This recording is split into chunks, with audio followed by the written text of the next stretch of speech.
তারকেশ্বরে বাংলার ভোট রক্ষা অভিযান কর্মসূচি বিষয়ে তৃণমূলের সাংবাদিক সম্মেলন।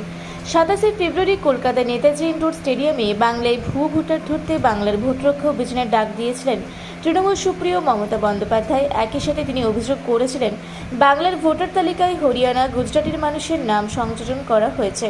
সেই ভুয়ো ভোটার ধরতে তিনি বাংলার ভোট রক্ষা অভিযান কর্মসূচি ডাক দিয়েছিলেন। সে বিষয়ে জনসাধারণকে অবগত করতে আজ আরামবাগ সাংগঠনিক জেলার পক্ষ থেকে বাংলার ভোট রক্ষা অভিযান কর্মসূচির বিষয়ে সাংবাদিক সম্মেলনের ডাক দিলেন তৃণমূল কংগ্রেসের সভাপতি তথা তারকেশ্বর বিধায়ক রামেন্দু সিংহ রায়।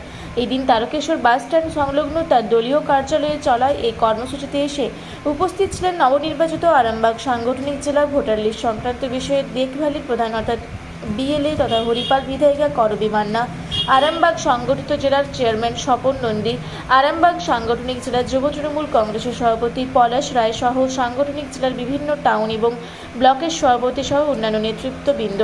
এই অনুষ্ঠানে রামেন্দু সিংহ রায় বলেন, বাংলার ভোট রক্ষা অভিযানে রাজ্য সরকার জেলা থেকে বুথ লেভেল পর্যন্ত বিএলএ সুপারভাইজার সহ বিভিন্ন পদের বিষয়ে উপস্থিত সাংবাদিকদের অবগত করান। পাশাপাশি তিনি বলেন, আগামী দিনে এই নবনির্বাচিত কর্মীরা বাড়ি বাড়ি গিয়ে ভোটার লিস্টের তালিকা সংযোজন, ভুয়ো ভোটার সংক্রান্ত বিষয়ে সঠিক ভূমিকা নিয়ে বাংলার ভোট রক্ষা করবে। পাশাপাশি তিনি বলেন, বাংলার সম্প্রীতির ঐতিহ্যকে আমরা নষ্ট হতে দেব না। আমাদের জেলা, ব্লক, অঞ্চল এবং বুথের কর্মীরা শপথ নিয়েছে বাংলার ভোট রক্ষা অভিযানের পাশাপাশি সর্বধর্ম সমন্বয়ে আমরা বাংলার সম্প্রীতিকে রক্ষা করব।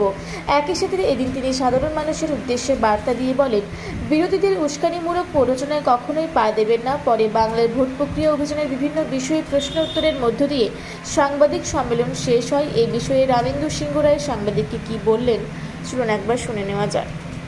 বলছি দাদা, এক ওয়ার্ডের ভোটার যদি অন্য ভোটার ওয়ার্ডের তালিকায় প্রকাশ হয়, সেটা কোন নামে সংযুক্ত হবে? না, সে যদি নিজের থেকে অন্য ওয়ার্ডে নাম তুলে থাকে তাহলে যে ওয়ার্ডে আগে ছিল সেটা বাতিল হবে। এটা নির্বাচন কমিশনের আইন। একই ব্যক্তি দু জায়গায় নাম রাখা যায় না, কোথাও নয়, শুধু ওয়ার্ড কেন, ভারতবর্ষের কোথাও সে যে কোনো একটা জায়গাতেই তার নামটা রাখা আইন। যদি একাধিক জায়গায় থাকে, আমাদের এই অ্যাপসের মাধ্যমে আমাদের বিএলএ 2 এর বিশেষ অভিযানের মধ্য দিয়ে যদি আইডেন্টিফাই হয়, আমরা প্রথমে ভোটারকে বলবো আপনি কোন জায়গায় রাখতে চাইছেন এইটা। যদি তিনি সেটাকে চয়েস করে সেটা রাখেন, তাহলে অন্য জায়গা থেকে কিভাবে বাতিল হবে নির্বাচন কমিশন সেই সহযোগিতাও আমার বিএলএ 2 তাকে করবে।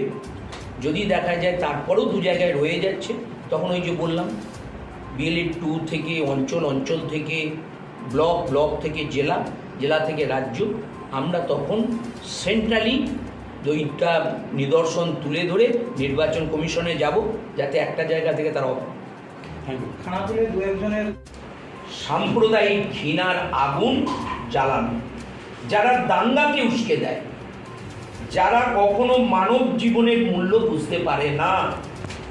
বিজেপি আগুন জ্বালাচ্ছে, আর দেখুন রাজ্য সরকারের প্রশাসন, পুলিশ প্রশাসন, সাংসদ, বিধায়ক, স্থানীয় নেতৃত্ব, তারা প্রত্যেকে আইন শৃঙ্খলা রক্ষা করা, পুরোপুরিভাবে এলাকাকে শান্ত করা এবং মানুষের আস্থা ফিরিয়ে আনার কাজে তারা প্রতিনিয়ত কাজ করছে।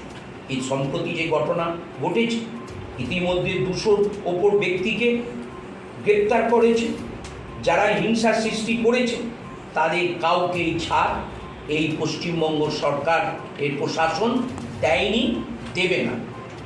শ্রীমতী মমতা বন্দ্যোপাধ্যায় সেই সব পরিবারের জন্যে 10 লক্ষ করে টাকা অনুদান ঘোষণা করেছে যাদের এই অশান্তিতে মৃত্যু হয়েছে।